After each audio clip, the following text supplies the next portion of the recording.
Hi, this is Lauren, the host of the Daughters of the Corner podcast. Before we get started, I do want to give a brief trigger warning and let listeners know that we will be talking about things ranging from sexual assault to human sex trafficking and other types of physical and mental abuse. If this is something you're not comfortable with listening to, please click off now. And for anyone who is interested in listening, this podcast is to spread awareness for those who are current members of sex trafficking or are survivors of human sex trafficking, or as others know it, the game, who are 304 strippers and anything of the sort. So if you're interested in sharing your experience, there's a link in the description where you can sign up to tell your story. Welcome to the first episode of Daughters of the Corner podcast. My name is Lauren. I am your host, and today I have a very special guest. Her name is Hanna, and I think it's only right that you're literally my first guest on this podcast because you're like the first female I've ever worked with when I was in the game. So, and plus we have history together, so I feel like this will go great. So, Period. let's start with a little icebreaker. If you could travel anywhere in the world and you had no limitations on money, where would you go and what would you do and how long would you stay there? Um, I want to go to the UK and London and over there because Over it's there. really pretty over there. Yeah, you know I got a bomb British accent, so Girl, you know I still catch myself doing that. It'll be the most random thing ever, and I'll just start blurting out stuff and it'll just be me talking to myself. And oh, I do especially it all the time. when I'm praying to God, like when I pray to God, sometimes I'll be like, "Dear Heavenly Father," and I'll just start saying the most random stuff. He ain't never gonna take you serious. You do that. And I do. I'm like, God, I'm so sorry. Like I know He knows I'm silly, goofy, so it is what it is. But I love it. I want to kind of just start with like basically, first things first. What started you like in the game? Like, how did you get in the game? How old were you? What led you into it? Like, give me the details. So it was 2017. I had gotten out of jail 6 months prior after doing like 11 months in jail, and I literally had nothing. I was broke. I had nowhere to go, like nothing. And I had a conversation with somebody that I was in jail with one day. She looked me up and down. She was like, "Ooh, girl, I can make a lot of money with you." I was like, "What are you talking about?" And she's like, "Ooh, Backpage." I was like, "Ew, no, absolutely not." Like, Backpage is for junkies because that's what I thought it was. I didn't really know what Backpage was. I actually got tricked, into being picked up because I was supposed to be with her and I ended up with her brother instead. They tricked me. Oh my goodness. So Yeah, they told me they were coming to get me, and I'm like, okay, bet. And then they didn't come, and then like 3 days later, I had a message request from you know who, and he was like, "What's your address? I'm on my way." I was like, okay, like, is homegirl with you? He's like, yeah. He's like, I'm gonna pick you up and bring her to you. I was like, okay, but bring you to her. I was like, all right, bet. He comes and gets me, and we're like 30 minutes away from Ocala because I lived in Pasco County, which is like 2.5 hours away from Ocala. And we're like 30 minutes yeah. away, and I was like, okay, so when is homegirl gonna meet us? He's like, oh, she's in jail. He was like, she's in jail. She's not gonna be out for like 30 days. I was like, so what am I doing here? I'm gonna teach you. I'm gonna show you the ropes. I was like, okay. You So already got me 2 hours away. Might as well do it. was this girl like actually related to him, or was she just like basically like somebody who plugged you in? A family. It was like a family friend. Like Okay. she grew up. Like he grew up with her. She was real close to his mom Yeah. before his mom passed away and everything. Oh, so So she was she like, she was like a big sister type thing. yeah. So she basically like she knew about the game because of him, or like did she do it before she knew him? I don't know how she Oh, got into it, but I think so. Like, I think he introduced it to her. yeah. And it was so funny because, like, the first, like, play that I caught, I looked at him and I was like, what am I supposed to do with this? He's like, give it to me. I was like, okay, cool, whatever. And I gave it to him. No questions, So just, that can was I in give this to you? 2017. Yeah. January, it was the beginning of 2017, January. It was around January. I think it was January 17th was the day he picked me up. How many times have you considered running away, or how many times did you? Because okay. Side note, I know like some of the answers, but like how many times have you considered like when you left or like walked away from the situations? Have you like actually said, "I'm done. Like I want to leave the game." Period, or was it just like you didn't want to, you know, maybe be around him or like whatever? So I threw a lot of fits when I was with him, and I would leave to like try to prove my point that I didn't need him. I could make plenty of money without him. And I always did, but I always ended up right back with him because he was like family to me. Yeah. He did it, but at the same time, he did take care of me.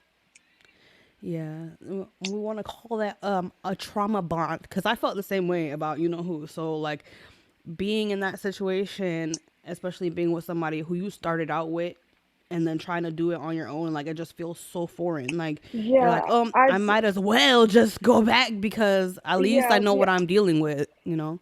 I really felt like I owed it to him, because I would have never started doing it if it wasn't for him. Which I know I didn't owe him because he got plenty of Yeah. money from me, but that's just how my little naive brain worked at the time.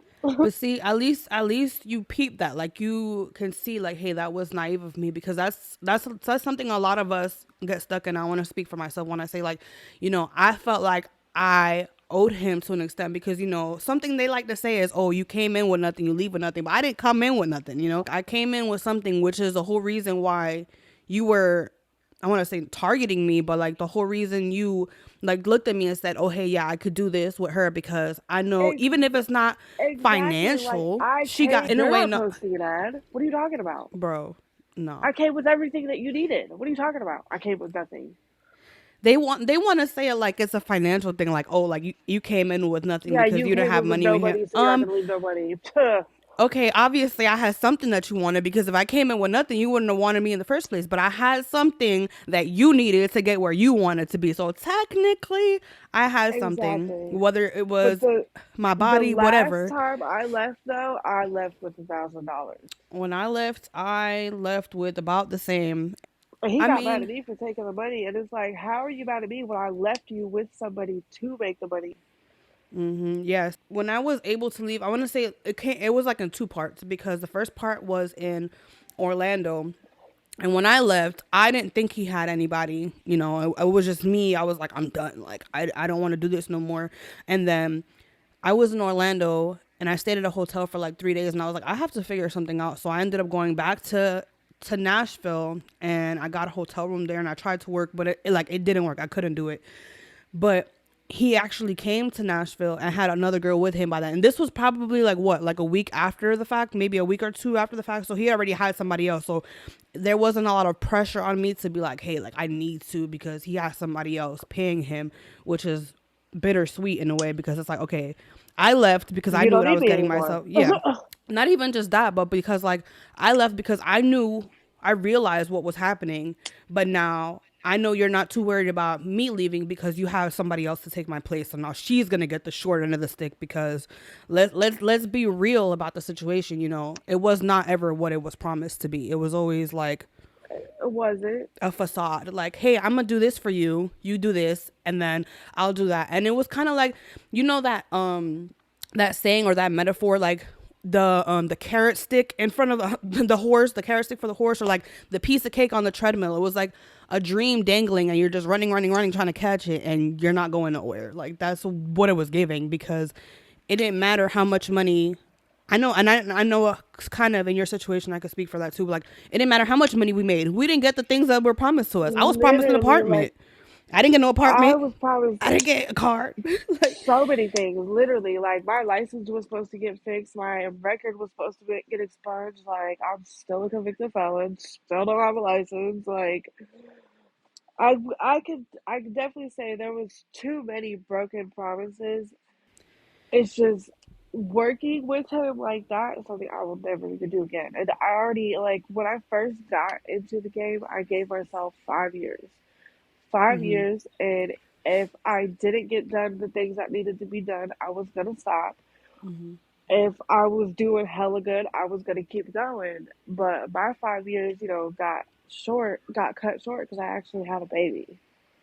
Shout out to Kalia. Which I want to say she's the cutest thing ever, and I am so grateful for my little niecey poo because I don't care what nobody says. That's my niece. But That is your niece. I yeah. want to bring her to New York. I listen. That's one thing I want to do with her. I want to especially while before she has to go to school. I really want to travel with her so she can, learn different things that way. You know what I mean? She's already Mhm. super intelligent for being as young as she is.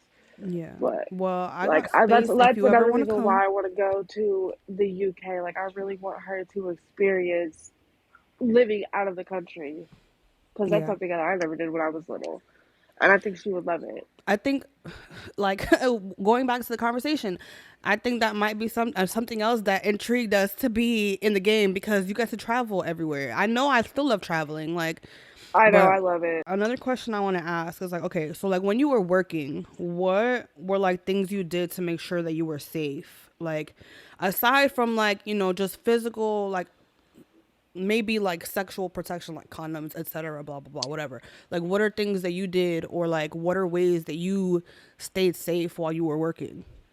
Because Like that's another thing. safe Like, from violence or safe from STDs and stuff. I mean, I want to primarily say violence because like we know that like the pimps will like sit in a room or sit in the car outside the room, but there's literally only so much they can do from outside, which is also something Yeah, that they promise us, like, oh, if you need protection, I'm which gonna be there for you. I What? don't know if you remember, but I did go through a situation where that sitting in the car did absolutely nothing for me. Yeah. I mean, yeah, that sitting in the car stuff, it really, unless you have something in the room with you that can save you, that sitting in the car stuff really does nothing. Because I had a situation where, a T was texting me and he already gave me multiple red flags where if I was by myself, I wouldn't have seen him just because of the things that he was doing while we were texting. Yeah. And then he came in the room and I woke up like 10 hours later in a hospital. Yeah. I don't remember anything. So I very vaguely remember being choked from behind in the middle of the two beds that were in the room. But I don't remember the police kicking down my door. I don't remember being put on a stretcher, pulled out the hospital, pulled out the room. I don't remember being in the hospital. Like I literally woke up in a dress with no socks or bra on. The fact that I had no socks on was already a red flag to me because Yeah. I would put my Yeah. Yeah. money in my sock because I don't, everybody knows I don't like my feet being messed with. And if you touch my feet, I know what you're trying to do. We have a problem. Yeah. So He like, got my socks, so but the only thing he got was his money back, so that was really lame. Like, he took a huge L because all he got was a beat up, broken up Galaxy. Another one of my other phones, like my personal phone and my working phone, he got those two, which they weren't even iPhones, so I didn't even care. They were like $50 phones, like they was cheap as hell. And the $150 that he gave me, like he literally got nothing out of almost killing me. So that was an L. that's crazy. So when, hold on, like first I But want to say that I'm sorry that you had to go through that because I don't care what they say. I don't care what pimps say. I don't care what anybody says talking about, you oh, that don't that's deserve part of that. the game. Like that's not normal. It doesn't matter if that's a part Yeah, of the game, if whatever, like that is not okay. But I it's do want to not. ask, so like when you were getting messages from the T or whatever and you were already feeling uncomfortable, did you tell your P about it and he was the one who was like, oh, like so like just see him kind of thing, or like how did that Yep. happen? He okay. So the dude asked me if I was by myself. That's a red flag right there. Why do you need to know if I'm by myself? That's weird. And of course, I even told him like, look, I don't want to see him. He's asking me weird questions. Don't worry, I'm right here. I got you. Okay. And then he sends me a picture of the money. That's another thing. Why would you do that? If you say you got the money, as part of my job, I have to trust that you have the money. I don't need to see it. Like, that's weird. I was like, look, I really don't want to do this. He's like, don't worry, I got you. Me and my cousin are outside. Nothing's gonna happen. And then, I like whenever I would see somebody, I had like really a routine where when I was done with, the date, we'll call it, even while the dude was still in the room, I would text. my people and let them know, hey, I'm done. He's about to walk out. Well, he didn't get that text from me. Yeah. He just sees dude walk out. And I was real like especially when I first started, I was real bad, like real bad about taking showers immediately after someone left. Like I would literally Yeah. take 30 showers a day. I didn't care. I don't play that, especially because I don't know these people. I don't know where they've been. Like a condom can only protect you from so much. You know what I Mhm. mean? That man could have been sweating all day and then now my butt smells like sweat. I don't want that. Yeah.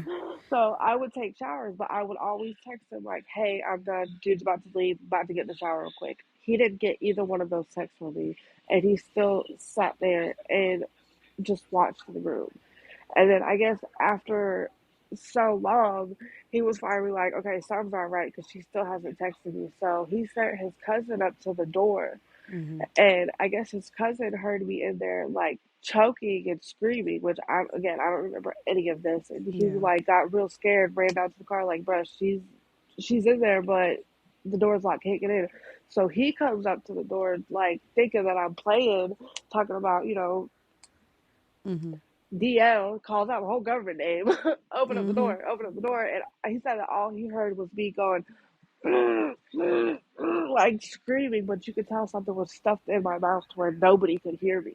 Yeah. So they had to call the police to do a welfare check to be able to get into the room to see what was wrong with me. I still to this day don't know what happened in that room, but the police said that whatever happened in there, I was in there fighting for my life. So, I That's mean, I guess at least I crazy. put up a fight.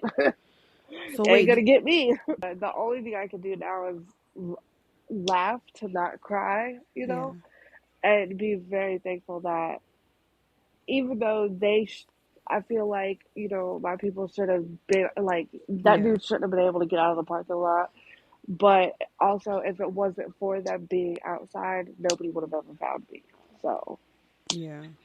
Yeah. But like, I'm really grateful that you're alive and that you're here and that you're able me to too. tell that story and like bring awareness to that situation. But aside from just bringing awareness to the situation, just the fact that you're still standing here and you're still like fighting through that, and there's so many layers to when it comes to like dealing with trauma and things like that. But like the fact that you can share it and just know that even if you might not get the justice that you want for that situation, just know that God sees everything first and foremost, and that even just telling that story is going to bring so much help for you and freedom for you, and then other people who are experiencing things like that too. Because like it's it's it's hard when these men who we depend on, like we put our whole life and trust in them. Because if you think about the extensity and like the things that we did and did and do, because I know that there's going to be women listening who are like still probably dealing with pimps or whatever, but like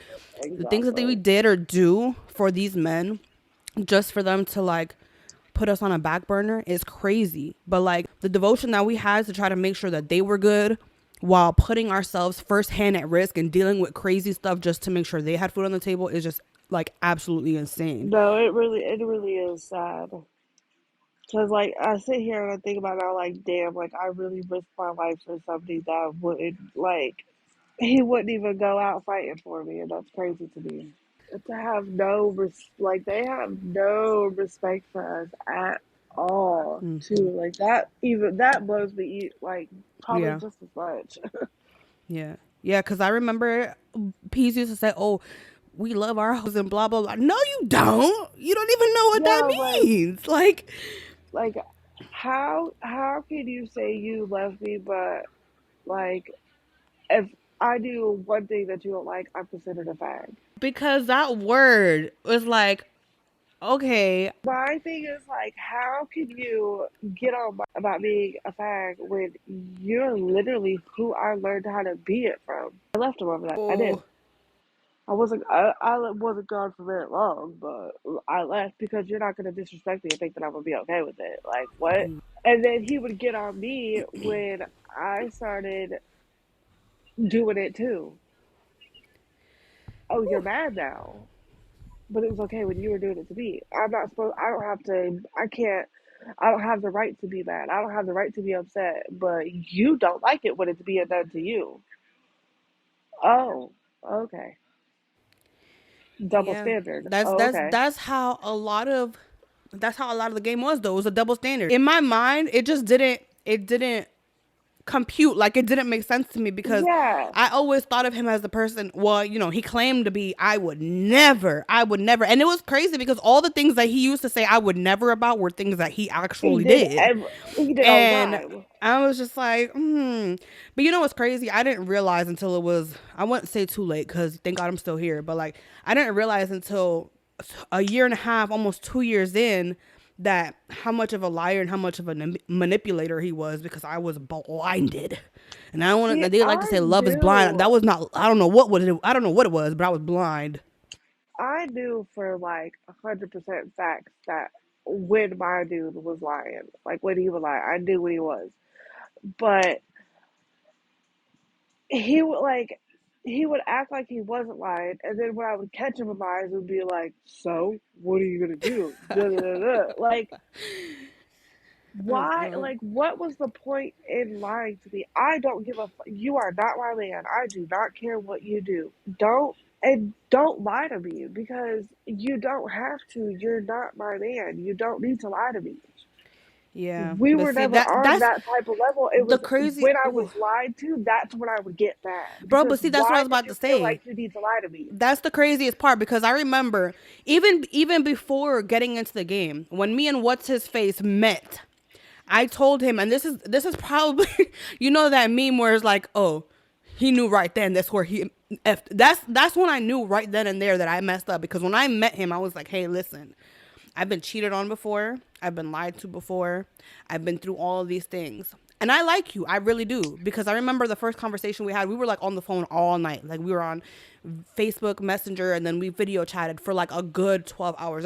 So when I met him, I was like, listen, I've been through this. I've been through that. I don't want that. So I'm down to have an open relationship if you put me first and you're always honest with me.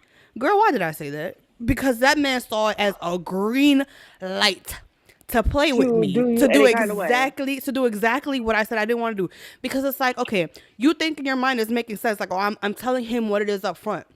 I'm telling him, I'm laying everything out on the table so he won't do it. But for somebody who doesn't have good intentions, you laying everything out on the table is like, oh, I got the perfect formula now. So I know she don't like this. I know she likes this. Exactly. So now I can do this and lie about this, because if I lie about it good enough, then she won't find out and then I'll get away with it. But like, my intuition, and I thank God, the Holy Spirit was too strong, because there were things that I would pinpoint exactly, and he used to gaslight me. And then when I realized that he was gaslighting me, I was like, oh, so I was right about this the whole time. I didn't know then that I was right Well, about see, these things, but that's like, kind of like what happened to me. After I finally left my dude, I did one of the dumbest things anybody in the game could do. I started messing with a drink. I tried to turn a drink to a pimp, and that was oh low key Lord, that's the the worst. stupidest thing that I could have done. That's But the worse way than I know, trust me, but the way I seen it was he has his own money, which he did. He had hella money. He did not need my money. So at the beginning of doing that, he really was, putting all of my money to the side. It was when he started up his money is when he started touching my money and then started saying, but he did the same thing to me. He literally had a whole baby on me, got me pregnant, told me to have an abortion. So I had the abortion. Well, 18 months after this other girl gets pregnant, because we got pregnant around the same time, I believe. Yeah. This girl has a baby. I knew something was up. I literally kept telling him, I know you had a baby. I know you had a baby. He literally made me think that I was crazy and that I was delusional. And then one day, well, there like a period of time comes. He's barely talking to me, barely texting me, disappears for like a week, which was something that he did constantly. So whenever he would do it, I knew he was on some funny. Well, this time when he decides to pop back up, it was, "Babe, can you do me a favor? I really don't want to because I'm mad as F at you, but what do you need? Can you watch this baby for me? This what? baby, I ain't seen you in a week. Where did you get a baby from? What are you talking about? Whose baby is it? Mine." When I Huh? tell you I literally Oh, couldn't, yeah, I what? couldn't breathe. I read that text. I was like, huh? Is this man speaking English? Do I not understand English? What did I just read? Mm-hmm. I laughed, did another super stupid thing, and it was like, yeah, sure, bring me the baby, whatever. He brings me this baby. As soon as he walked out the door, I literally cried for like 2 hours because this baby Mm-hmm. was a spitting image of him. Mm-hmm. And then all that time that I spent accusing him of having a baby on me, I knew I wasn't crazy. Mm-hmm. Yeah. I knew he had really done it. So that's why when he got me pregnant for the second time, I didn't even tell him I was pregnant until I was 8 months pregnant. How Which did he that's not also pee? literally like, how are you sleeping with me every night? Putting your arm around when we sleep, and you can't tell that I'm getting bigger. Was your He stomach that swears that small? No. I wore really big shirts. Like I was hiding it very Yeah. well. And but he also like recently we talked, and he says that he swore he knew like 2 months before I told him, and I was like, so why didn't you say anything? He's like, I didn't want to talk about it. What? Mm. Huh? Like, why do you not want to talk about the fact that I'm literally about to have your child? Okay, cool, It's but called she's emotional avoidance. literally he's seen her twice, and one of the times that he's seen her again, he was bringing me this other baby to watch, and after like 20 minutes, like I realized what I had done, and after like 20 minutes I was like, nah, you need to come get this baby. I don't know what I'm doing, but watching your daughter when you don't even acknowledge mine, that's not happening. But So, okay, when let's talk about when you left. When you left, let's talk about when you left P number one. Where were you? Like, how did you leave 115. the final time that you left? Like, I know you said that he's been like he's been coming to your house and stuff, but like when you decided that you weren't gonna pay him anymore and you decided you were gonna up and leave and be done with that situation, like what did you do? How did it happen? Okay, so leading up to that, he was trying to get this girl. He was trying to get this girl to come work with him, which is really funny because your dude was also trying to get the girl. Mhm. And the girl was going to go with your dude. Mhm. And, my dude, he's always trying to, trick somebody out of something. And he, like, moved in and started doing very weird non P activities with this girl to get her to come to him. But you know And what's you don't so do that. crazy about like the rules that they have? Because I want to talk about them for a second. There's so many rules that they have that are just like stupid. Like I'm gonna just say it plain. There's so many rules that they come up with that are stupid that don't fit or don't make sense, and they're always double standard because there's rules that I got when I started in the game that changed after I was in the game for a while and other girls appeared. But then when there's new girls, they get a certain set of rules. They have to act a certain way because they're new girls, and you want to make sure that they're comfortable and like they're willing to do whatever to make sure the girl stays. But like none of the rules ever benefited anybody but them. Like I remember Exa- like right? talking about, But first of all, let's talk about game gods. What is that? Not a scare. That's literally a scare tactic. Like, oh, if you're a fag, the game gods won't bless you. If this and this and that, like, there's just so many different things that they say. Like, and then on top of that, oh, we can't be on no square stuff. That's weird. But then when a new girl comes, you're basically in a relationship with her. You have to literally, manipulate it and finesse it and lie because it's like, oh, he was doing that because he was manipulating her. He wanted her to stay, so he had to do whatever he had to do. And they know these girls. They know, like, my P knew that in order for me to be happy and for me to stay, I needed physical attention. I needed time. And that's one of the reasons that really led me to saying, I don't want to do this anymore because he wasn't fulfilling my needs in that way, among other needs, obviously. But like, there's girls that come in and will have specific needs. Like there's girls that just want money. There's girls that say they don't want to have sex, but then they really do. And there's girls that come in and say, "Oh no, I just want this paid. I just want my nails done. I don't need this. I don't need that." But there's things that specific girls ask for, and like they exactly. fix their rules to fit the My specific thing, girl in a way. my thing was, if we get another girl, it's less work that you have to do. Oh Okay, cool. Lord. Cause a BB tired. Okay, d- after doing it for so long and so much, it really does get exhausting, and it really does get annoying.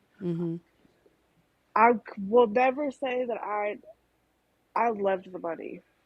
Mm-hmm. I still to this day love the money that I made when I did it. Mm-hmm. But it does get exhausting and it does get tiring and it like Mm-hmm. I that you don't have to work as much turned into me working double with the girl with the one that was like the girl that he got that was my last straw.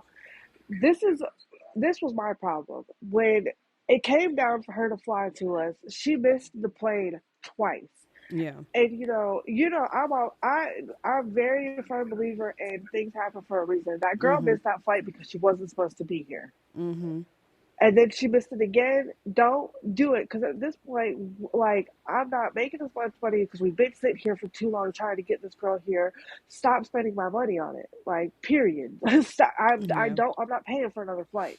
Well, somehow he, of course I had to do it. He had me call the flight, like the airplane people or whatever, and we was able to switch the girl's flight to the next one. And which if it would have been up to me, I would have acted like they said no, and Yeah. but that would have just more money would have just came out of our pockets because he was very adamant about getting this girl. Yeah. But what made me leave was this girl was with us for a month. She was with us for a month, doing nothing but Yeah. sleeping all day, eating 4 or 5 times a day, spending all of my money and doing nothing, not making no money, not she wasn't even trying to like sell content or nothing. She was literally Yeah. doing nothing but Yeah. spending all the money that I made. And then, my P had a rule. I wasn't allowed to drink because, I drink and I turn into a lunatic. Whatever. Yeah. Me too. But but I would be working all day. And then at the end of the night, she was allowed to go get drunk with the money that I just made, but I wasn't Mm-hmm. allowed to drink. Oh, okay, I'm gonna show you. I'm gonna get drunk too. Yeah. And Yeah. then I would act like a lunatic. But whatever. Yeah. I remember I used to get my ass whooped because I would drink. Because every time he wanted to talk to a new girl, I had to numb the pain in some type of way, and smoking didn't help. I couldn't only pop so many pills. So the first and fastest thing to do was to drink alcohol. And every time I drank alcohol, I wanted to come out my face and tell him the truth about how I really felt about him. I hated him. You're stupid. All these things. See, I never really got my well, that I can honestly say that only happened a few times. One time, I won't say that I deserved it, but I definitely started it. So, I mean, I still Listen, to this day have a bite mark scar on my back from that man. girl, let's. I don't want to. I don't even want to Oh sit my here goodness. and try to give them no benefit of the doubt and say that I started anything, because at the end of the day, if first of all, the whole situation in itself is just not a It's good crazy. situation. So, speaking from the perspective of somebody who is saved now, when I was living that lifestyle and I was living in sin, anything looked normal to me.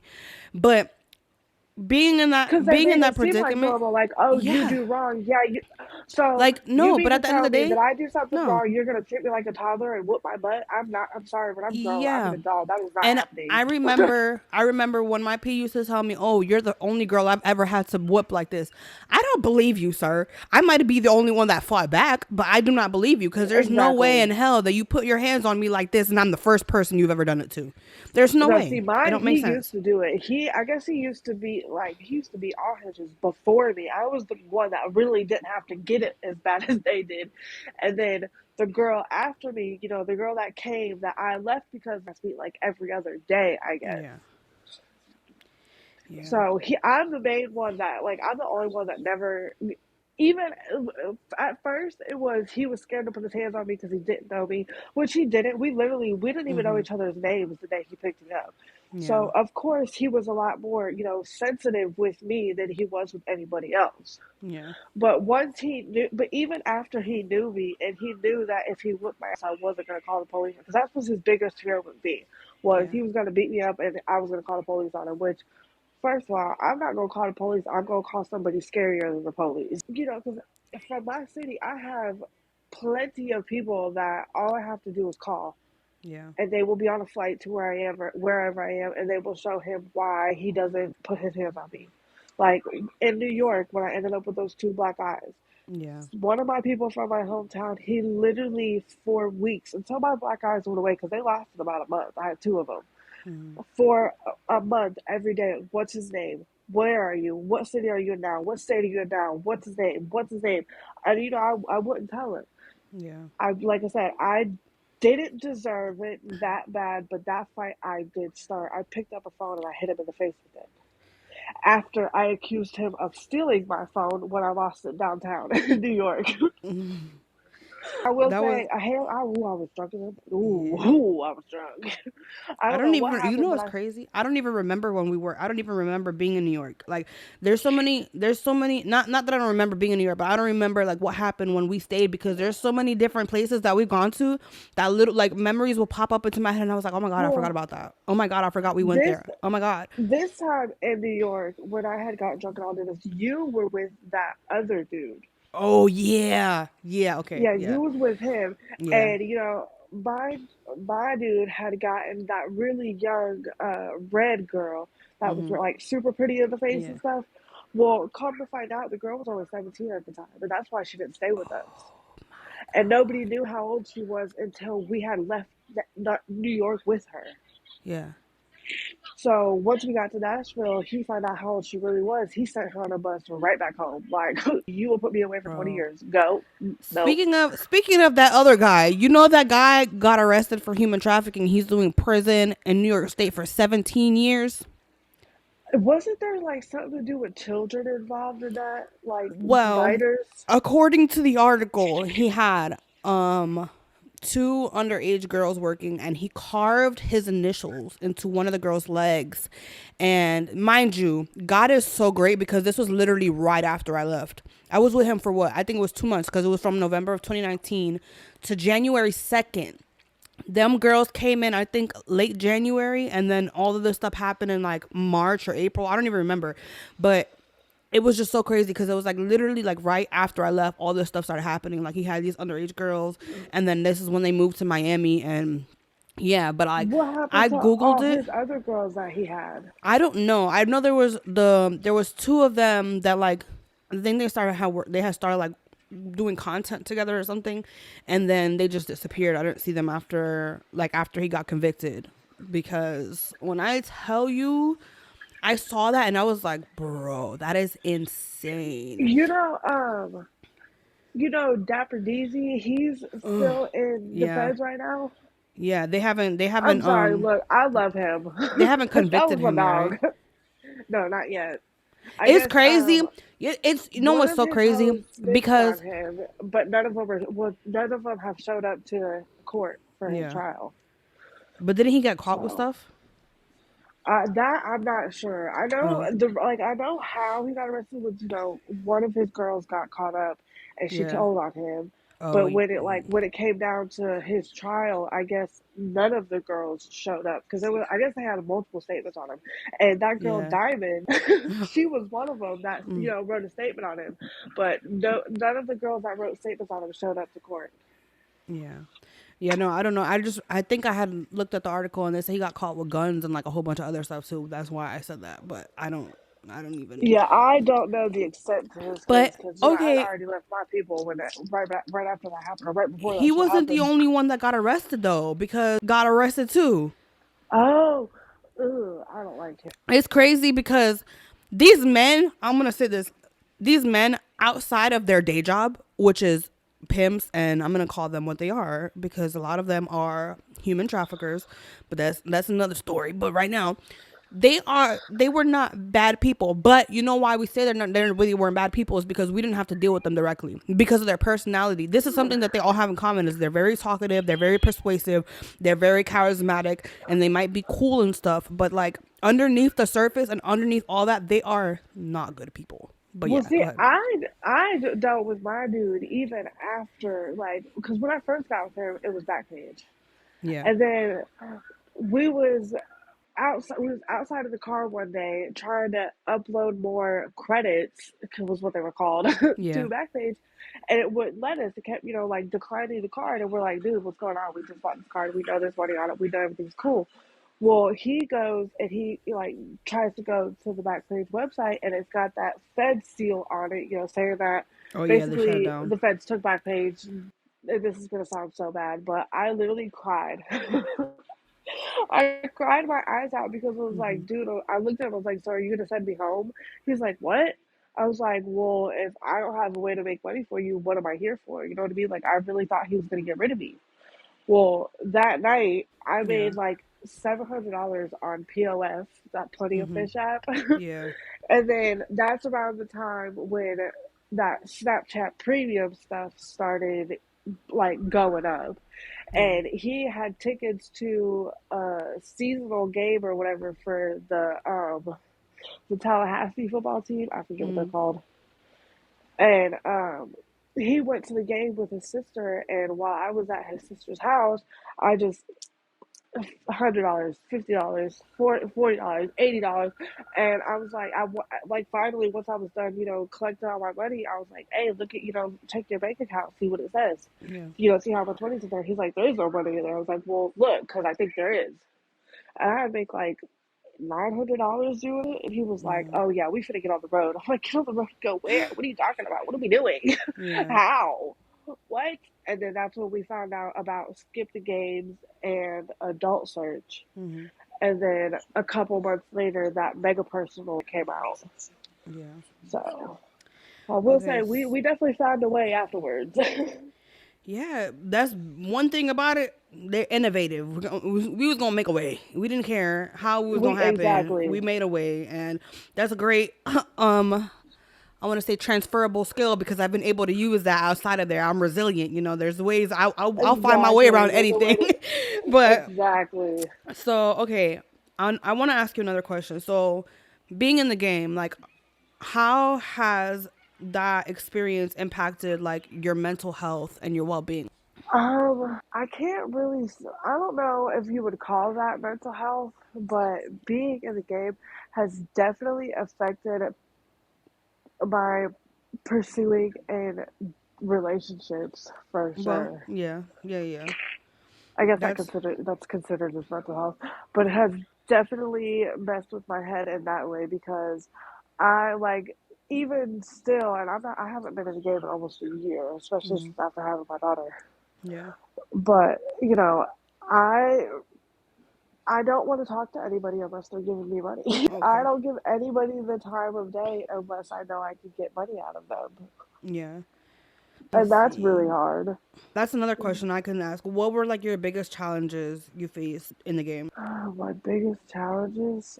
And let's like aside from like making I mean, obviously besides from making money because we know that there's like dry days and stuff like that, but like what is something you would say is something that you really hated or like something that really bothered you about being in the game or just doing sex work period even Some like now or one not thing that yeah. I definitely didn't like is some clients have that mentality. I'm paying you. I can do anything I want to you. Yeah. Yeah, yeah. They don't respect your boundaries. I don't like how girls that would come and are supposed to be on, supposed to get money with me, be on my team. They wanted to like compete with me because Yeah. I'm a B word. Everybody knows that, but I'm also very much a girl's girl. Like I'm all for the girls, and I used to I used to love getting money with you. Mhm. I love that. But these girls that would come and they're supposed to be making money with me, they would always like make it a competition, and it's like, why are Yeah. you doing that? Like, That was one of the things that I felt like really it ruined that's part of the thing that like messed up my view on relationships but like platonic relationships because a lot of the girls that I worked with in the game like we'd be cool when we were alone but as soon as the peak came around it was like just complete switch up and it was like I thought we exactly, was friends and now you trying to throw me under the bus you trying to let him know like there was one when I first met her like and it wasn't her fault at all. And I'm gonna say that because I've talked to her since leaving the game, and even like right before I left the game and stuff. But like in the beginning, I didn't like her, but that was my P's fault because he made it a competition between us, and he made it to where like she would lie to me about stuff that was going on in order to like I guess protect me, quote unquote protect me, whatever. But like afterward, I loved her so much because when I was ready to leave, she was like, I'm leaving too. I don't like it either."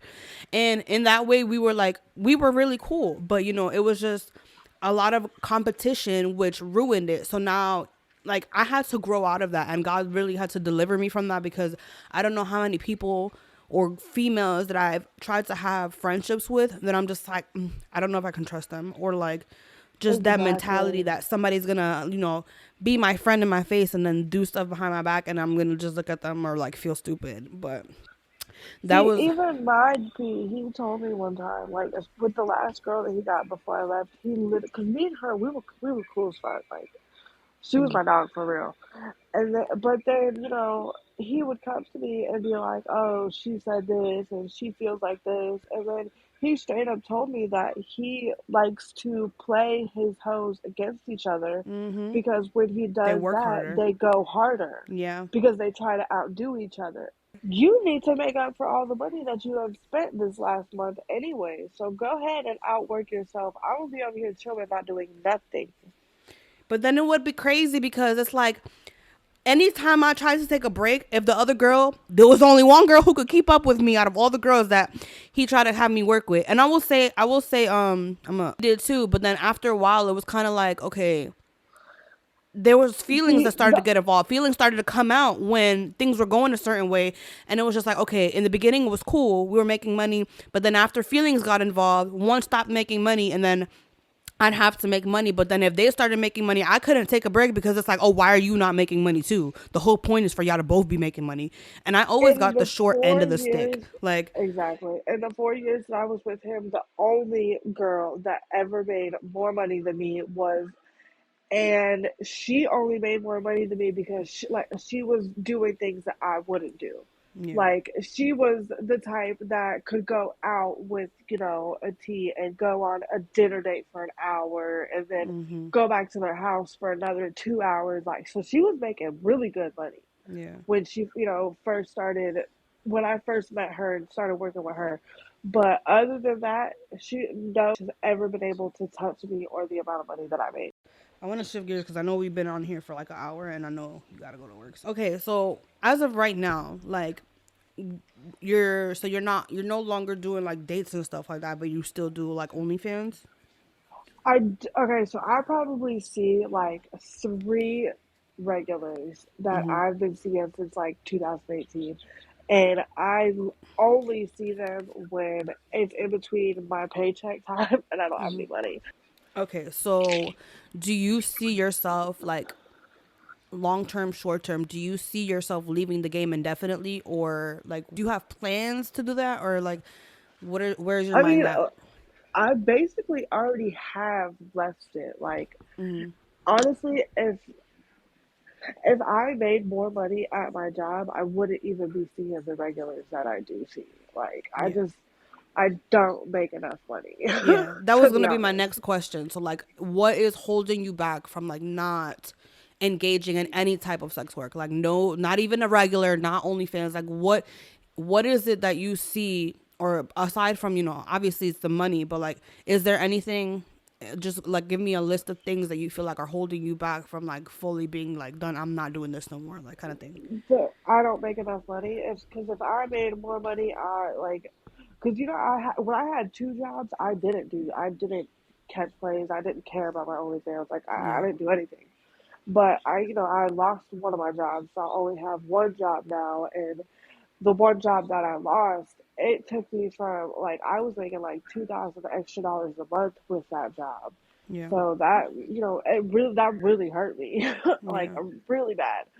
So because with both jobs, I was making like $4,000 to $5,000, which $4,000 to $5,000 a month still isn't anything. That's not a lot of money, especially with Yeah, what we we say used to that, but when see. we compare it to the money we made in the game, of course it's not going to be. But like, so an average person, $4,000 to $5,000 a month is not bad at all. Because But I don't know. It's just losing that much money. I went from like making $4,000 or $5,000 a month to only making like 2,000, maybe $2,500 a month. yeah, So that, and then having a kid, yeah, I still have a baby, so it's still expensive. I still buy diapers, so still baby wipes, constantly having to buy clothes, constantly having to buy new toys because she's growing out of her toys, growing out of her clothes, but.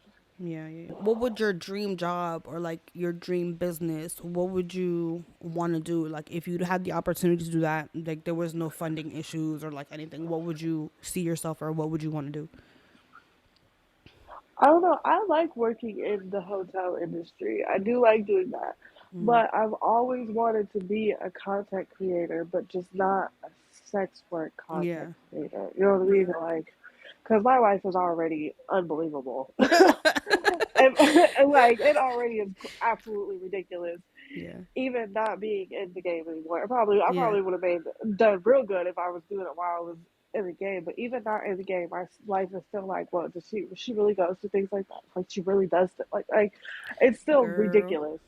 I So if know. I I feel like, it. but you know me, like I'm not happy within the way I look Yeah. either. So that's another reason why I don't jump in front of cameras to start doing. Yeah. Yeah. So unless anybody wants to donate $15,000 to get my teeth fixed, we're not jumping in front of a camera no time soon. My next question was what recommendations do you have for people or organizations seeking to help support retired sex workers or victims of human trafficking? Obviously, money is one of I them. got a Cash App. I got Apple. I accept Apple Pay, PayPal, Venmo, all that. Um, what are some misconceptions or like stereotypes about sex work that you would like to address? Misconceptions and stereotypes that we're all dirty. Whatever, you meet a person in real life, I guarantee you a hoe is cleaner than her. And then another thing is like we're emotionless. Like I don't know about I do know you, but I'm a crybaby and I don't have Mm-hmm. no problem crying. I Like think, we very much have emotions. We like yeah. just because we're trained to only look at somebody for their money and get their money from them doesn't mean that we don't actually care about that person as a person. I was very empathetic when I was a sex worker. I was very empathetic because I loved people. Like I always loved people, like customer service, if you want to put it that way. Like I always loved servicing people, and like in its own messed up way, it was like, doing that. It was being of servitude to somebody, even though it was See, like people that were I'm not not supposed to really be. But like, like I'm not really a people person. I have social anxiety. I don't like being around a lot of people. yeah, But when I was with, a customer or a client, yeah. I did want like my main goal was to make sure they were happy. The thing is, like, we're trained as 304s or sex workers or whatever you want to call it to We're not trained have to not care about emotions. them. But like that Exactly. never worked for me. Like, and that's one of the things that my P hated the most about me. He's like, "Oh, you need to get off that square." I cannot turn my feelings off, sir. I'm sorry that you don't have any, but it is impossible for me to act like I do not care. Like See, it's not. I cannot sit here and pretend like these things don't bother me. I cannot sit here and pretend like I always used to say, if I could just turn my feelings off, like things would be so much better because we wouldn't argue. Because then I could just not have to worry about him, and that just never worked for me. Like I couldn't sit there and pretend I didn't care about him or the situation or what was going on, See, and just be mine like, was hey, kind yeah, of the opposite. Like when I first started, I had just like a year prior to this, had just gotten out of a really bad breakup with my first three kids' dad. Like I was ready to be in my whole phase. Like I was ready to not care about nobody. But the longer that I was in it, the more I started to care. baby, I cared the And first like day. I said, I have built such a relationship with my P. Like that wasn't just my P. That was my Yeah, dog. That was my brother. That was my best friend. I'm not gonna say brother because that's a little weird, but yeah, you know what I mean. yeah, Like yeah. he was family, so I did care about him. And the more he would do dumb, and it was like, what are you doing, dude? Like, Yeah. do you not care about your life? And then they always want to say, I'm scared to go to jail. I'm scared to go to jail. But you're moving like somebody who doesn't care to go to jail. No, literally, literally. You know, Like, one of the things that I remember my piece saying to me the most was that it's like if something ever happened, you would probably go to the police. I know to an extent he didn't think that because I don't think he would have even done anything with me if he believed that I would. But like, mine believed that up until the point we were in a situation where it was him or me. yeah, And I chose him.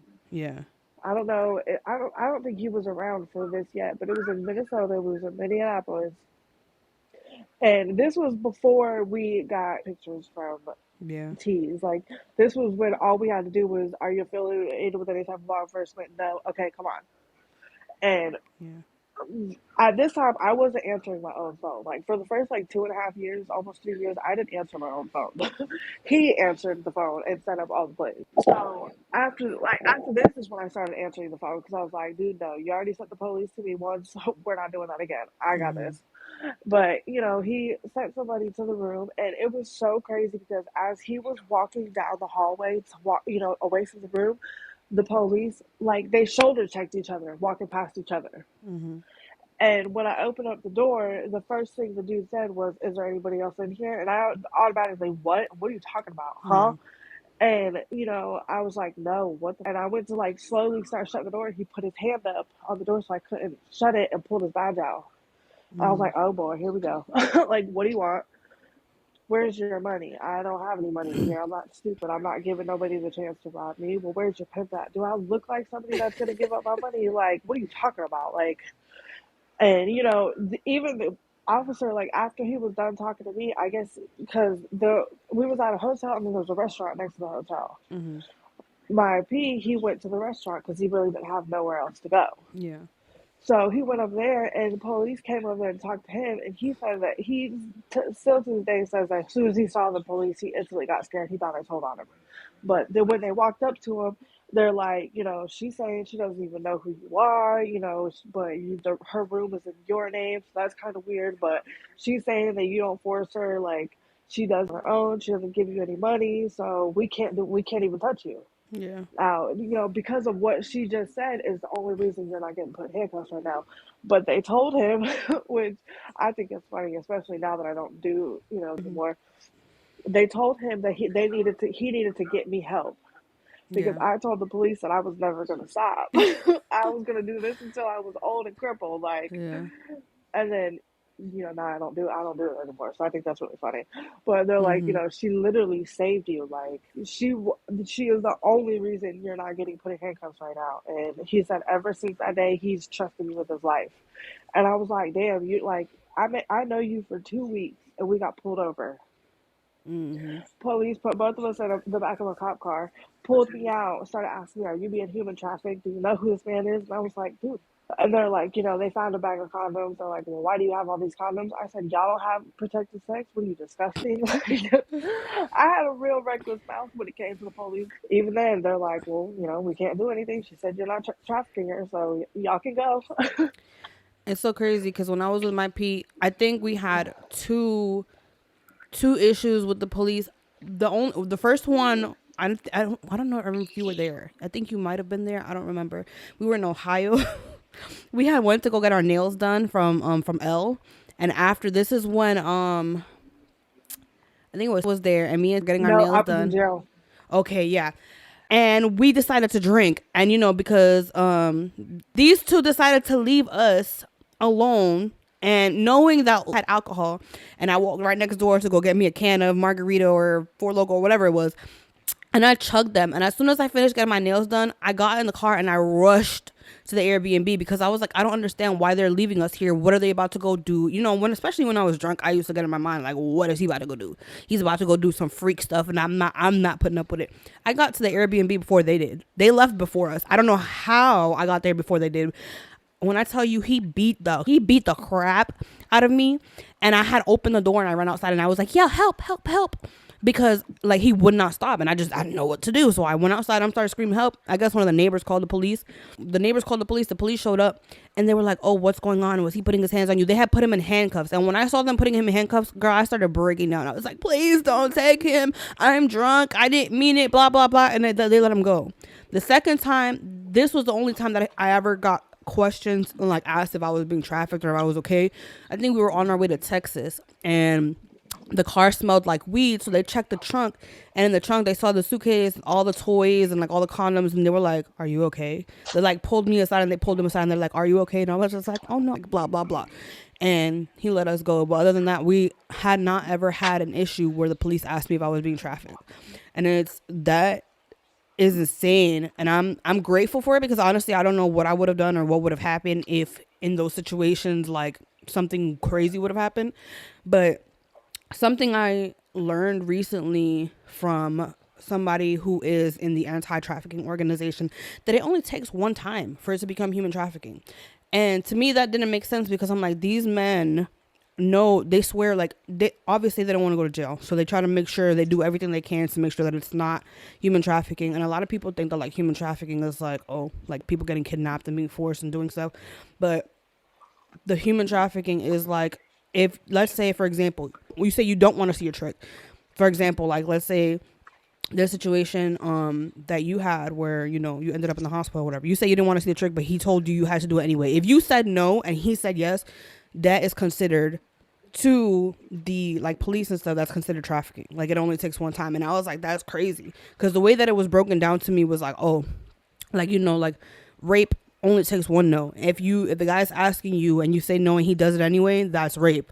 So he's like the same conception or the same thing for human trafficking. You can do it, you can agree to it. As soon as something happens and you say no and they make you do it, it becomes human trafficking. And I was just like, that is insane. Yeah, that's crazy. And I didn't know that, because I was like, I thought human trafficking was this whole other situation, like just this whole drawn out, like premeditated thing. And in a way it kind of is premeditated, because these men meet you knowing that you're in a vulnerable situation, and they're grooming you and like telling you, hey, I can do this for you, I can do that for you, knowing damn well they can't, but that they're going to put you in a position for you to have to sell your body or have sex or whatever to do these things and get money for them, and then they never do it. So it's like, but there's just like, when I was told that, when I tell you I started crying, because I was like, in my mind it was always my fault. Like I agreed to be here, because when we first got on the road, I agreed to it. But at the same time, I remember when we had the conversation about it, he was talking to your dude, and your dude was like, oh, you should get on the road, blah blah blah. And my P was like, oh, she's never done it before, like her baby daddy made her do it once before, but she didn't make money like we did. And then I remember after that conversation, he was basically like, oh, I don't think you're cut out for this life. Like, you're not, like, playing with my head. And, you know, me being who I was like, who are you talking to? Are you trying to tell me I can't make money? But then at the same time, he was also always like talking about are you trying to say that I'm not as pretty as, is it because I'm not white? Because at that time he had already moved a white girl into my house. Like, mind you, when they met, she was underage, and she told me about it afterward. And when I tell you, I tweaked out, because she was like, oh yeah, I met him during like right around my 18th birthday. And she showed me a video of like them doing stuff. And I was like, bro, she wasn't even 18 yet. He was like, oh, that's not true, blah, blah, blah. I ended up kicking the girl out because she was living in my house. I don't know if you remember coming to my house in Citrus Springs, but she had lived with us for about 3 weeks to a month right before my birthday in 2019. No, 2019. And when all that stuff happened, I saw how he was treating her. And like, mind you, when I met him, I remember him saying that he didn't like black girls because he didn't like girls who acted ghetto. He only wanted girls who like behaved. That man did not care about the girl's race at all. He messed with everybody and anybody and their mama, and like literally anybody and their mama, because I had proof of him messing with people and their moms. But that's another story. But like, it was so crazy because at that point he had already shown me like that he prioritized white girls over me. But in my mind, I couldn't make sense of that. None of that made sense to me, because I was just like, oh, she's just a girl. Like, why is he putting her over me? I didn't understand any of that stuff, because any girl that he ever brought around me always came first. It didn't matter what I did for him. It didn't matter how much money I made for him. And you know, if anybody in the world knows, doesn't make any sense to me, because like their biggest fear was going to jail. And then when we proved that, they were safe with us, like we were the ones who was with them, you would think that we would have been put first no matter what the situation, even if they were mad at us, just because they know their lives were safe with us. yeah. And they still did everything but put us first. Yeah, but see, I thank God. Now, looking back at it, when I left, you know how God had to deliver me from so many things. God had delivered me from insecurity. He delivered me from, not being happy with myself. He delivered me from not wanting to speak because I always was told that I was too loud, or that I was too extra, that I was too this, that I was too that. One of the things that I had to be delivered from was that I always felt like I was never going to be good enough for anybody because it didn't matter what I did for this man. There was always somebody else that was more important than me. There was always somebody else who had the upper hand, who he would text message about and call me crazy too, or like all of these things, because to my face, he would never say those things. Like, he would call me crazy, sure, obviously, because I was tweaked out at the time, but like, he would say certain things, but there were never things that he would say to me that he would say to other people about me. And I didn't realize until there was a situation that happened in November of 2020, and it woke me up and made me realize that he was a liar, that he was a manipulator, that he was a narcissist. I didn't know what a narcissist was. Mind you, in November 2020, this is when I went to go turn myself in to jail in Marion County because I was scared of him. After I realized how much of a liar he was, something in my brain just clicked and I was like, I am scared of him. This man will kill me. Like, this man will literally kill me. And I used to think it was all fun and games when he would say things about like robbing people, and he used to say those things to me. I thought it was a joke. But then when I realized how serious he was, and I was like, oh, he would do that to me. He would, given the chance, if he thought that I was putting him in a predicament to have him arrested or something, that he would literally kill me. Because in November of 2020, this is when I was staying in a Airbnb in Nashville. There was something that happened, and it's something I found out about him. And when I found those things out about him, instead of just saying, oh, I'm gonna leave him, I cried. I called him and I begged him. And I was like, hey, I need you to come to Nashville. Like, I don't know why in my mind it just made sense that I needed closure. Like, I needed to see him face to face because I wanted him to tell me the truth. Realizing that that was never going to happen. Now I realized that was never going to happen, but I wanted him to tell me the truth. He went up to Nashville with one of his closest friends and a gun. And you know, these men never like to travel with guns because they were afraid they were going to get arrested. So when he came up there with that gun, I was like, oh, he will kill me. He would absolutely kill me. And I think it was like on the third day of them being there, they were like, oh, we're going to go zip lining. And I was like, okay, bet, cool. When I tell you, it took me about an hour to 2 hours. I had to call my aunt and like say, I'm scared for my life. I want to leave. I don't know what to do. And she like just encouraged me. And it took me another 30 minutes to get my stuff and go, because at the same time, this is when, you know, I was popping those pills heavy. So my mind was, when I tell you my mind was fried, I couldn't even make a decision for myself. I was like, I have to turn myself in because that's the only way I feel like I'm going to get safe. I need to recoup. I need to recover. I need to get my mind straight because my mind is effed up right now. My mind was so messed up. So I ended up going to turn myself in, and I begged the judge. I'm like, please give me 9 months. Please just let me do my whole time in jail. Do not give me probation. I do not want to come out. I need to stay in here. And they were like, no, you know, you're going to get 2 months and then you're going to get out and you're going to have to do the probation anyway.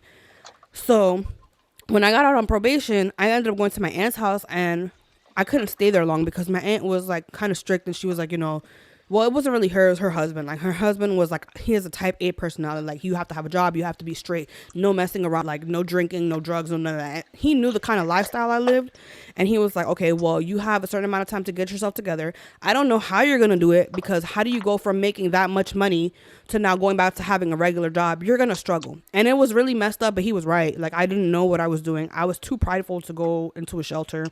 So I did what I do, and I called my P, and I came up with the craziest story, and I was just like, bro, you were so right. Like, I was so stupid. I'm so sorry. Like, I was such a square. I was doing such stupid stuff. Like, I promise you, if you let me come back, I'm gonna just make the money. I'm gonna do it right. We're gonna be straight. And he was like, I can't do that. Like, I got another girl right now, and everybody knows what you did. If I let you come back right now, what are they going to say about me? What do you think that's going to make me look like? And I was like, all right, well, cool. Bet I called you because I just felt like they were so worried about what other people thought about them. Right. Continue. But my thing was like, okay, the only reason I called you was because I know that if I go to try to make money by myself, you're going to look for me. You're going to send me fake text messages.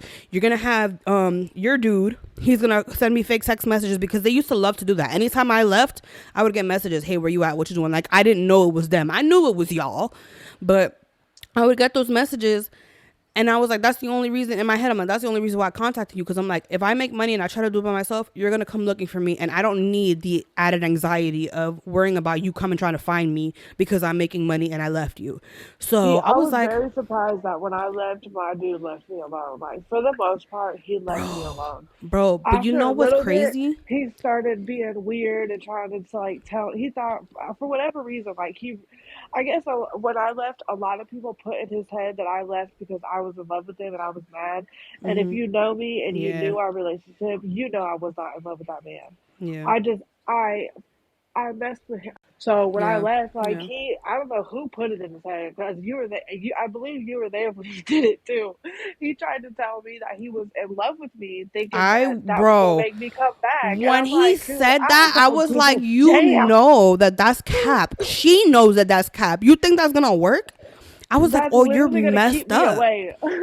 I was Like like, you're sick. No, you're he sick said because that that's he not working. stared into the sun to make himself cry, like to make his eyes Oh, water, and sent me a you, video of it was an NBA YoungBoy song. I chose you, and he oh was like my, listening to that in the background, looking at the camera, crying, and I'm just like, boy, please, because if you send me one more video like this, I'm gonna post it, and you're gonna be mad. bro, no. Like what? You remember? No, you were in the car with me. Kidding me? After this time, my P was like, I'm never sending you or saying anything over the phone to you again. Because in person, it was a different story. But like, me and you were in the car one time, and this is when I said I was leaving him. Do you remember when he screamed at me and was like, "Don't leave me"? I don't remember what he said, but he screamed, and I was I like, think so. what?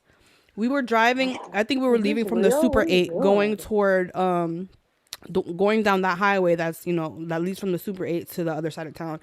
But I remember that so vividly. And then after that, it was never on the phone or like whatever. The only time he had messaged me, like he messaged me, was like, oh, we're a family, we're supposed to do this, blah blah blah. Girl, when I left, that time that I left right before I turned myself in, before he went to go to the zip line, when I tell you he threw himself on the floor and he was fake Oh, I remember crying. you telling me But this. he was fake crying. And I remember I looked at him and I was like, there's literally no tears on his face. And I touched his face and I was like, save your crocodile tears from somewhere else. I'm going to go see Hector. When I come back, please change.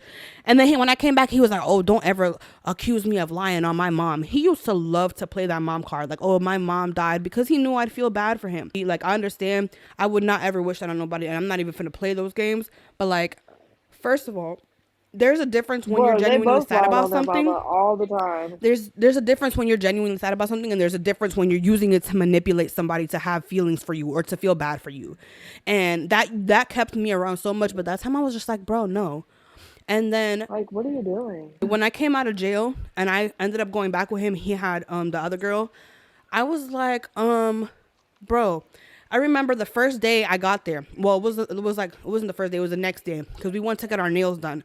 So I sat in the car while she got her nails done, and then she sat in the car when I got my nails done. So I did my nails first, and then when she went to get her nails done, I sat in the car and we were talking, and he was like, "Oh, did you miss me?" I was like, "Please don't do that. Please don't make it awkward, because I'm trying so hard to not revert back to what we used to, because I think I've like built up this wall of where I know how to work with you right now. So please don't even try to play with me like that." And I was like, please, whatever you do not ever throw a fake tantrum just to try to get me to stay ever again. And he just looked at me and was like, I don't know what you're talking about. I was like, yeah, let's just keep it that way. Let's keep Yeah, it that let's way. just Because leave that where it is. when I started learning what a narcissist was, and I started realizing what they do and like how they manipulate, and I was like, oh my god, this is him to a T. And I remember I used to send him videos. I was like, bro, this is you. He was like, if you say so, if you say so. And I was like, oh my gosh, Yeah, I everything did say started so. So yeah, it is clicking. you. Everything started clicking, and I used to call him out and he hated it. When I realized I couldn't drink or smoke anymore, and I started watching like sermons, he was like, why are you listening to this? And I was like, oh, the demon in you is getting mad because I'm listening to videos about God, because I don't know what else to do. I don't know how to deal with you. Like, every time you're not around me, I feel great. As soon as you come around, I literally feel like all my energy is drained. I feel empty after you leave me.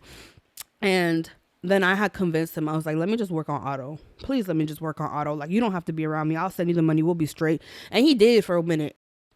If you, okay, like That let's is let's crazy. say let's say somebody, in standing right now in the position that you're in right now, looking back at everything you've been through, if somebody that you know or somebody just randomly was to come up to you and ask you for advice about going into sex work, let's say they've never been into sex work, they're trying to figure out how to get into it or like whatever, what would you say to them? I would ask them if they're for sure that that's something they wanted to do, and if no matter what their answer was yes, don't have a pimp. Mm-hmm. Don't have one. Honestly, if you could be a stripper, because strippers make plenty of money. They like strippers make a lot of money, and for one, that's a lot safer because you're in a building surrounded by people, surrounded by security bodyguards. Mm-hmm. Or if you have a following on social media, do OnlyFans. Try to avoid being a 304 at all costs. Literally. I wouldn't even say the good, like the only good thing, like because you can do that as long as you have money. I was gonna say the only like good thing about traveling was about being was traveling, but as long as you have money, you can do that anyways. I Yeah. mean, I will say I met some solid people during my 304 journey. Some of them Yeah. I still talk to this day. Yeah. Like I have friends in a bunch of different states, Mm-hmm. but it's just that lifestyle. It's not worth it unless you don't have a pimp. Like that was my biggest mistake because I could have done so much better if I did it by myself. I really believe things would be so different if I had done it by myself. I don't want to say that 5 years of my life was wasted, even though it really kind of was. Mm-hmm. But I also wouldn't have had my daughter if I didn't get into this lifestyle because I had her with somebody that I met doing this. I think that's part of there's a scripture in the Bible that says God uses everything for the good of those that love him. And I think that's very true to that too, because if I was to go back in time, I wouldn't do it. And honestly, I would say a majority of the reason why I made the decision to even get in the game was because of my pee. Because when I met him, all I wanted to do was get my son back. But at the same time, I had lost my son due to me drinking and stuff like that. But I lost him the last time was when I was with him because I was really drunk. And all I wanted to do was get him back. And I was like, I just want to get my son back. I want to get my stuff right. But I didn't realize that as I was with him, I was spiraling downward, which is what led to me having to get in the game in the first place. And I'm not in any way blaming him for those things, but I am saying that part of the reason why I even ended up in the game was because of the way our relationship was, because of how toxic it was. Because like when I met him, it wasn't 3 or 4 situation. This was my dude. I met him on Facebook. We're in a relationship kind of thing, and then it turned into that because I ended up losing my apartment. Like my lease was up on my apartment. I lost my job. My car went to crap, which he was driving, so I will blame him for that, or I will give him accountability for that because he was the last one driving it when it broke down.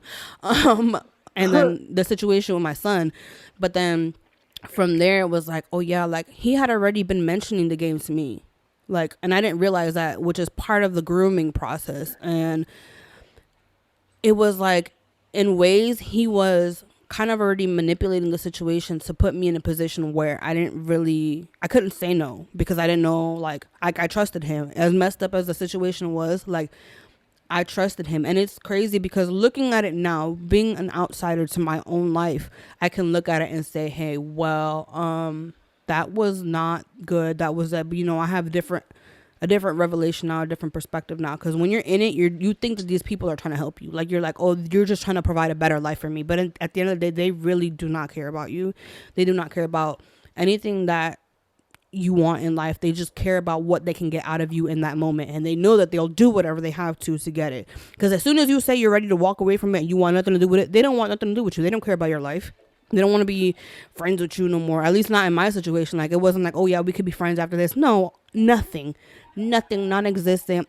It was not ever a good idea. But if any girl would be listening to this, it's like, hey, I've considered, doing sex work, especially because it's so easily accessible now with OnlyFans and stuff like that. Like, I would suggest not doing it at all. I would suggest speaking to somebody who is in a position that maybe you want to be in life. preferably somebody who has good morals, not somebody who, Yeah. cheated their way into getting there, or fought their way, or effed their way, or stole their way to that position in life, but somebody who has morals and who's in a position that you aspire to be in life, that has maybe finances that you like, or a kind of lifestyle you like, and ask them how they got there, and then try to create a plan instead of, I don't want to say trying to take the easy way out, because for me, that was in my mind, is what I was doing. I thought I was taking the easy way Yeah, out. that's what I thought I was doing too. Turns out it was the hardest thing I ever did in my life. Yeah, it was. What is there's a quote that says, "The road to hell is paved with good intentions." My intentions were good. I just wanted to make money to do the things that I wanted in life. I just wanted to make money to get my son right, to make sure he had a good life. But I was going about it the wrong way. And a lot Yep. of people don't see that. They're like, "Oh, I'm just making money. That's all that there is to life." There's so much more to life. Life is multifaceted. Money is just one of those facets. And yes, it can take you places that, maybe not having money can't.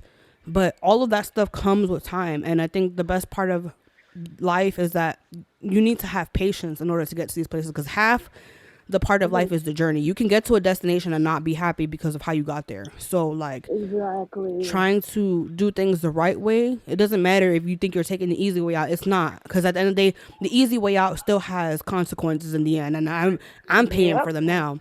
I'm still learning how to heal from things. I'm still trying to figure out how to navigate around certain emotions, and like not running away from people when something gets hard, because that's all I knew how to do, because that's the only option I had. Trying to live in a mode where I'm not in survival mode, because I'm not worried about, somebody taking my money, or somebody beating me, or somebody killing me, or somebody raping me, or somebody doing all of these things to me. Like, now I have to think like, okay, I'm in a position in life where I'm safe. God is protecting me. I know God is protecting me. I know he's looking out for me. I know that he has plans for me that I could never understand, but they're plans to prosper me, not plans to harm me. And now I have to be able to trust him. Where in a season of my life, I trusted somebody that could never do the things that they promised me. But Yep. God is not that person. God is going to accomplish the things that he's promised me, because he's a good father, and he's a good person, or a good dad. I don't want to say person, but That's something that I'm trying to do right now. Like I'm trying to get closer to God, honestly. yeah. I've been trying to, like, because I want to go to church, still involved in Mm-hmm. things that Yeah. could still be technically considered a sin. Mm-hmm. So, like, Yeah. baby steps, but I am trying. Yeah. There's a difference with sin. Like, there's things that you don't, that you're unknowingly committing, and there's things that you're committing, and God will convict you in his timing.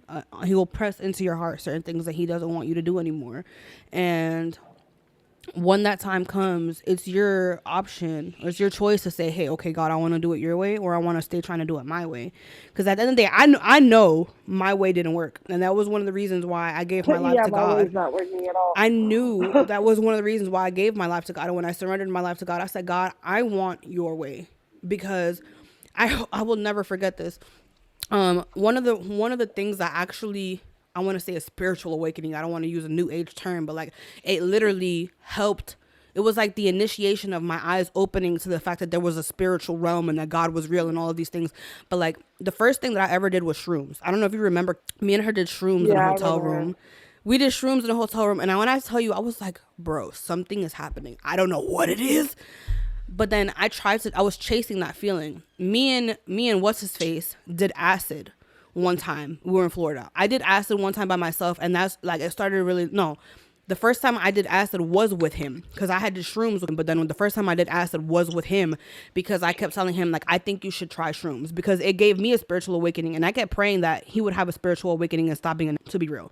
But we ended up doing acid with his homeboys in Florida. And when I was tripping, I literally heard, like, in my head, it wasn't an audible, like, it wasn't out loud. I heard a voice in my head say, "You're doing it the wrong way." And I had been sitting there thinking about, life. And I was like, "God," Yeah, I like was what that praying. meant.